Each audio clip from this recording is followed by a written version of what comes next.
This movie is the unofficial sequel to Superbad. It's too bad they didn't call it Super Sad. It's day 135 of 365, today's movie 50/50.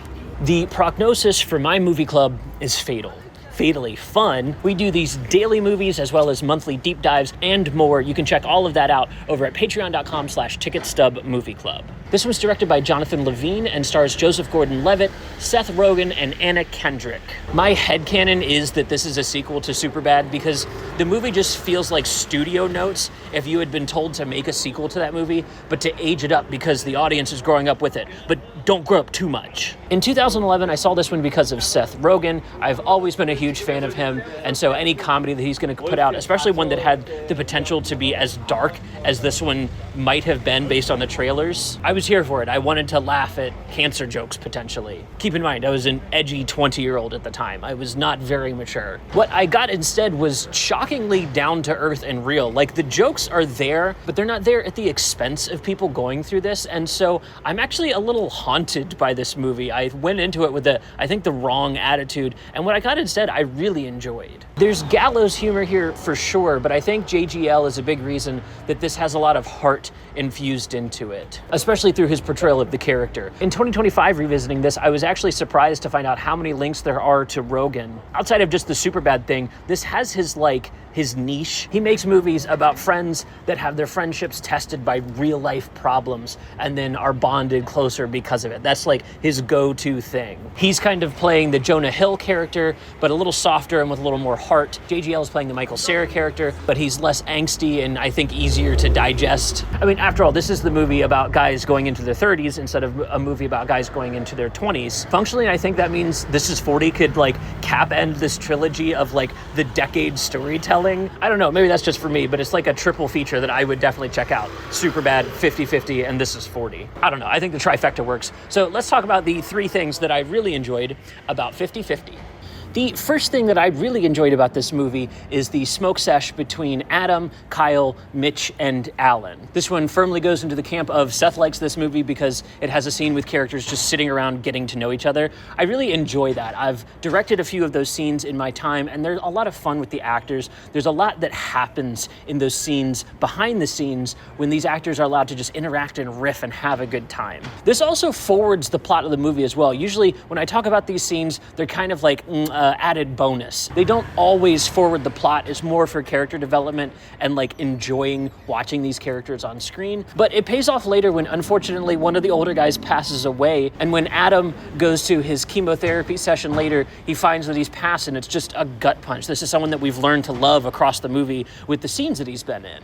When your movie can thread that needle, it can do a character development scene that also helps pay off the plot. That's just all aces in my book. That's getting your cake and eating it too. I really, really love that. It's a lot of fun. Seth Rogen is a little pulled back and not owning the whole scene like he tends to when he's in control. And it gets a sweet character beat when the wife shows up and we just see a loving, endearing moment, something that Adam's character sorely needs and is part of the touch thing that's going to be part of his character arc about the movie. We'll talk about that in the next section.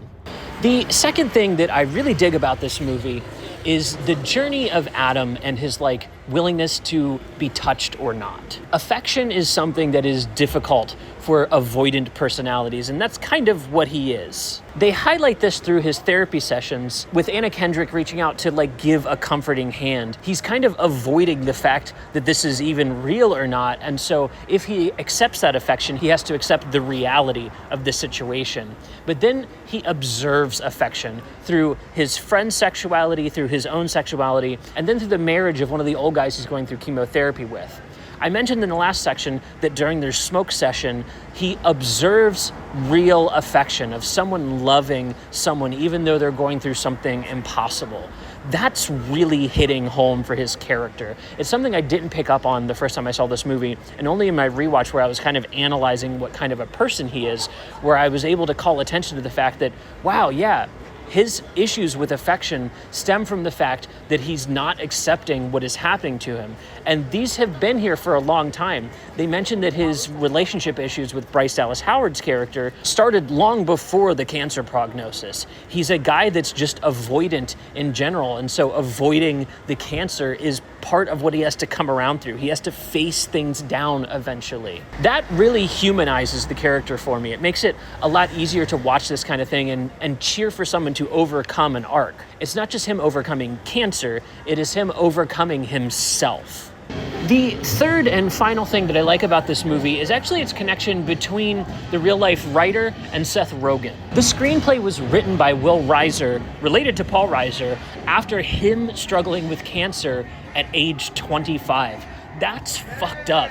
But he was friends with Seth Rogen, and Rogen pushed him to write a screenplay around this. In 2008, he had a finished screenplay, so this movie came out 3 years after finishing that screenplay. Casting Rogen in the movie in the role that he played in Reiser's life just totally makes sense. Like, this is your actor friend, and this is what he did in real life. Seth Rogen is a real one. He's a really genuinely great guy. And I think this movie goes out of its way to not make him look like a deity. And instead we get a little moment where we see the notes and the dog-eared pages in the book around cancer and how to deal with it, where we see that Adam and Kyle are friends for real. Like, Kyle really genuinely cared about him enough to do that, even though he comes off as callous. Again, the Jonah Hill kind of character from Superbad. That made this movie so much more fun to watch, knowing that there was a real-life connection and that the Superbadness makes sense because Rogen had risen to fame after writing Superbad after being in Freaks and Geeks. You can see the life imitating art, imitating life, full circleness of it, and I really dig that. But what do you think? Did you have a good time with 50-50? For our next one, we're going from fighting cancer to fighting robots. We're talking about Real Steel tomorrow, and as always, I'll see you tomorrow.